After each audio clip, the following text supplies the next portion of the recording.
नमस्कार, स्वागत है आपका। एफएम न्यूज देख रहे हैं आप और मैं हूं आपके साथ लता। बुलेटिन की शुरुआत करेंगे इस वक्त की अहम खबर के साथ। प्रधानमंत्री नरेंद्र मोदी की अध्यक्षता में आज केंद्रीय कैबिनेट की बैठक हुई है, जिसमें बैठक में सरकारी कर्मचारियों को त्योहारों के मौसम में बड़ा तोहफा मिला है।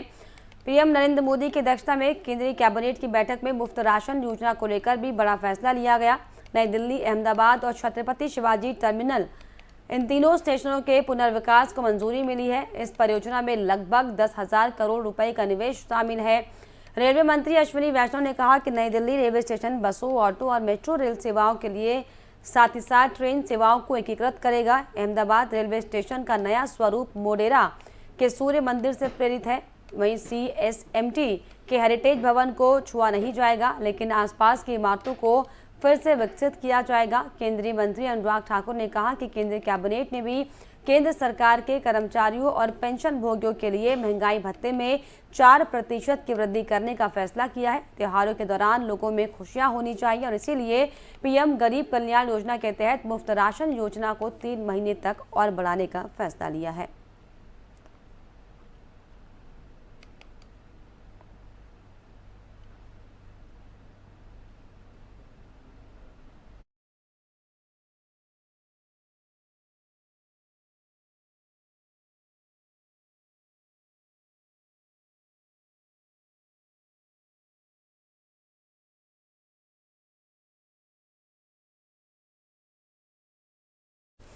दिल्ली, अहमदाबाद और मुंबई के CST रेलवे स्टेशनों के पुनर्विकास के लिए मोदी सरकार ने 10,000 करोड़ रुपए की मंजूरी दी है। और क्या कुछ इसको लेकर रेल मंत्री ने कहा है, आपको सुनवाते हैं।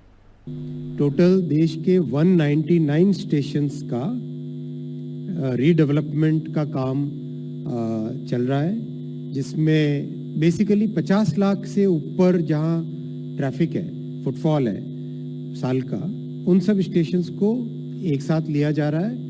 और जैसे जैसे इसमें प्रोग्रेस होगी, उसके नीचे 50 के बाद में 10 लाख से ऊपर वालों को भी नेक्स्ट फेज में लिया जाएगा। इसमें से 47 स्टेशंस के टेंडर निकल चुके हैं और 32 स्टेशंस पे काम फिजिकली चालू हो चुका है।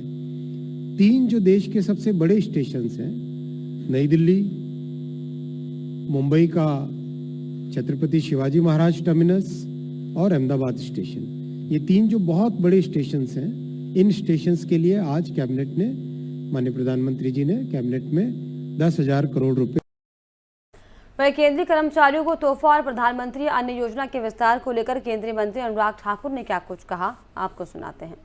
मंत्रिमंडल ने प्रधानमंत्री जी की अध्यक्षता में प्रधानमंत्री गरीब कल्याण अन्न योजना को अगले 3 महीने के लिए मंजूरी दी है, उसके विस्तार के लिए मंजूरी दी है। 80 करोड़ से ज़्यादा लोगों को इसका लाभ मिलता है और इसमें अगले 3 महीने में लगभग 122 लाख मीट्रिक टन खाद्यान्न देश भर के 80 करोड़ से ज़्यादा गरीबों को मिलेगा, जिस पर लगभग 44,762 करोड़ रुपया खर्च आएगा। पहले से लेकर छठे चरण तक 3,45,000 करोड़ रुपया अब तक इस पर खर्च किया जा चुका है। पहले से छठे चरण तक 3,45,000 करोड़ रुपया अब तक इस पे व्यय हुआ है, अनुमानित जो सब्सिडी मिली है। और 7वें चरण में 122 लाख मीट्रिक टन खाद्यान्न 80 करोड़ से ज़्यादा ज़रूरतमंद गरीबों को मिलने वाला है और कुल मिलाकर लगभग 3,91,000 करोड़ रुपया इसके ऊपर खर्च आएगा। सरकारी कर्मचारियों से लेकर है, पेंशन धारकों से लेकर है। मंत्रिमंडल ने 1 जुलाई 2022 से देय केंद्र सरकार के कर्मचारियों और पेंशन भोगियों को 4% की दर से महंगाई भत्ते और महंगाई राहत की अतिरिक्त किश्त जारी करने की मंजूरी दी है। सालाना 12,852 करोड़ रुपए का बोझ सरकारी खजाने पर पड़ेगा और 8 महीने के लिए, जो अभी हम जुलाई 2022 से फरवरी 2023 तक देखें, तो 8,568 करोड़ रुपए का बोझ वित्तीय वर्ष 2022-23 में पड़ेगा। लेकिन इससे लाखों ऐसे सरकारी कर्मचारी और जो पेंशन धारक हैं उनको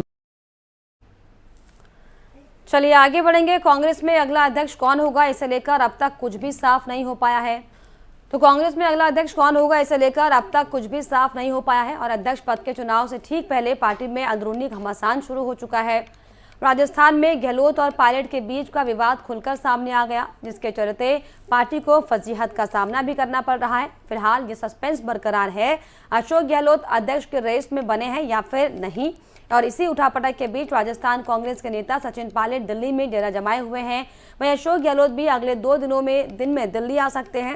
राजस्थान कांग्रेस में हुई बगावत के बाद अब गेंद सोनिया गांधी के पाले में है। इस पूरे विवाद को लेकर प्रभारी अजय माकन और पर्यवेक्षक मल्लिकार्जुन खड़गे ने सोनिया गांधी को रिपोर्ट अपनी सौंप दी है, जिसके बाद उनके फैसले का इंतजार अब सब कर रहे हैं।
चलिए और इस पर खास जानकारी के लिए जयपुर से हमारे ब्यूरो चीफ विजय बीका जी हमारे साथ जुड़ गए। विजय जी, जिस तरीके से जो घमासान कांग्रेस में चल रहा है, हालांकि इसको लेकर अब दिग्विजय सिंह का नाम साफ तौर पर सामने आ चुका है कि वो पर्चा भरेंगे, तो अशोक गहलोत और जो तमाम जो खेमा यहाँ पर लगा हुआ है बगावत करने के लिए, अब ये किस ओर आगे बढ़ेगी राजनीति, क्या लगता है आपको?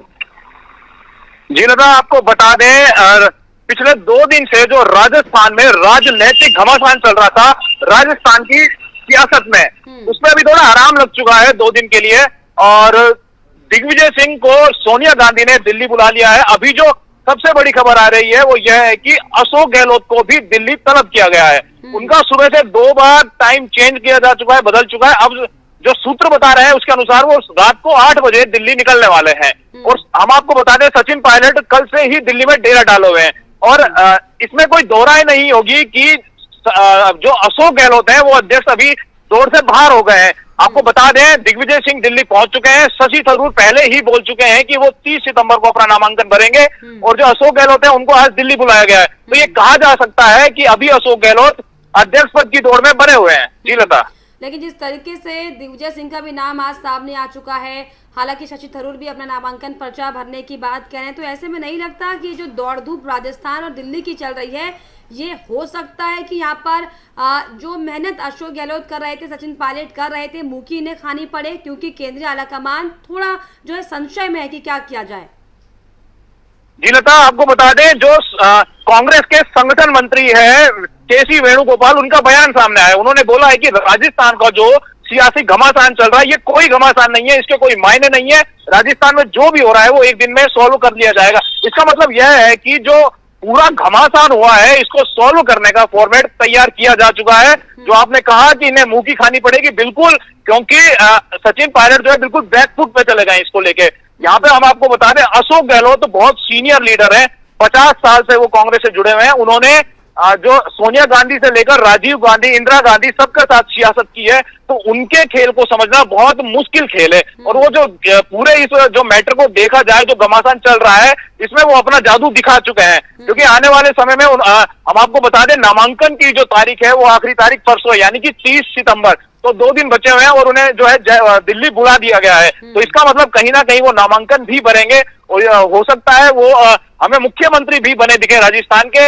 अगर वो मुख्यमंत्री नहीं होते तो उन्हीं की पसंद का उनका जो खास चेहरा होगा वह हमें राजस्थान में मुख्यमंत्री बना दिखेगा। लेकिन फिलहाल सचिन पायलट मुख्यमंत्री की पद से बहुत दूर जा चुके हैं। जी लता। तो जी, जिस तरीके से जो घमासान मचा हुआ है, हालांकि आज दिग्विजय सिंह का नाम भी इस पर सामने आ गया, अब क्या लग रहा है, क्या जो राजनीतिक हवा चल रही है, केंद्रीय आलाकमान क्या सुगबुगाहट करने की कोशिश कर रहा है? क्या राजस्थान जयपुर तक कोई इसकी भनक पहुंच पा रही है कि सोनिया गांधी अब जो 2 दिन बाद फैसला लेंगी, क्या फैसला उनका होगा, या फिर अंदर खाने क्या कुछ बातचीत चल रही है?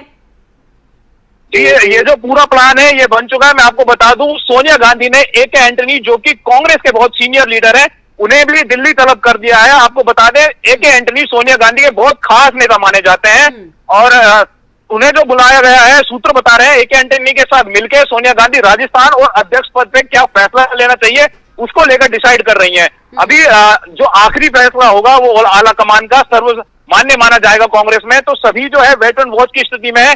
जिसका नाम भी अध्यक्ष पद के लिए आता है, जो आला कमान की तरफ से रिकमेंड किया जाता है, चाहे वो दिग्विजय सिंह हो, शशि थरूर हो या फिर अशोक गहलोत, उसी पे ही आखिरी मोहर लगना तय मानी जा रही है। लता, बिल्कुल।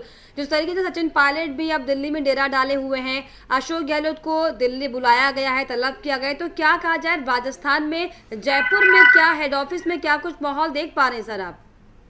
जी आपको बता दें लता, आज दिन भर जयपुर में CM हाउस पर बैठ के चली है। अशोक गहलोत दिल्ली जाने से पहले तमाम विधायकों से बात करके उन्होंने जो फैसला है वो पूरा जाके दिल्ली बताएंगे।